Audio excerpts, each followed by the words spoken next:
সুখ সুখ সুখ বুলি মানুহ বলিয়া নেদেখে সুখৰ মুখ, সুখ বিচাৰোঁতে পায় সংসাৰত দুখৰ উপৰি দুখ। দেখিও নেদেখা কিয় দিন কণা সুখ যে হাততে আছে, জিতে দিব পাৰে স্বাৰ্থ বলিদান সুখ ফুৰে বাছে বাছে। অকল নিজৰ নিমিত্তে নহয় আমাৰ জীৱন ভাই, পৰৰ কাৰণে খাটিব পাৰিলে সংসাৰ সুখৰ ঠাই।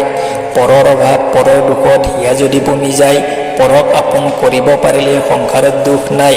শক্তি সামৰত পৰৰ দুখত বিলাব পাৰিলে ভাই, পৰৰ কাৰণে কান্দিব জানিলে কান্দোনতো সুখ পায়। সকলো আপোন যতনৰ নাৰী কাকনো বলিম পৰ, পৰম পিতাৰ সকলো সন্তান পৃথিৱী আমাৰ ঘৰ।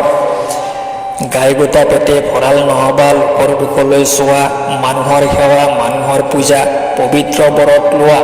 মই মোৰ ভাবে তললৈ নামাব নাপাবা ৰক্ষাৰ তৰি, সুখ দুখৰ মনেই কাৰণ মনক ৰাখিবা ঠিক। ত্যাগত লভিবা পৰম সন্তোষ সাধিবা লোকৰ হিত, স্বাৰ্থৰ বাটত দুখৰ কাঁইত সজেপতি বিন্ধে হুলে, ত্যাগৰ বাট সেন্দুৰীয়া আলি সুগন্ধি কুসুম ফুলে। যথাৰ্থ নিস্বাৰ্থ মৰমী জীৱন বিশ্বপ্ৰেমে ভৰপূৰ, বিশ্ব সকলো ভাই ভনী তাৰ সুখৰ নকৰে ওৰ। কবি আনন্দ চন্দ্ৰ আগৰৱালা, আবৃত্তিকাৰ সৈয়দ মেহবুব দেৱান।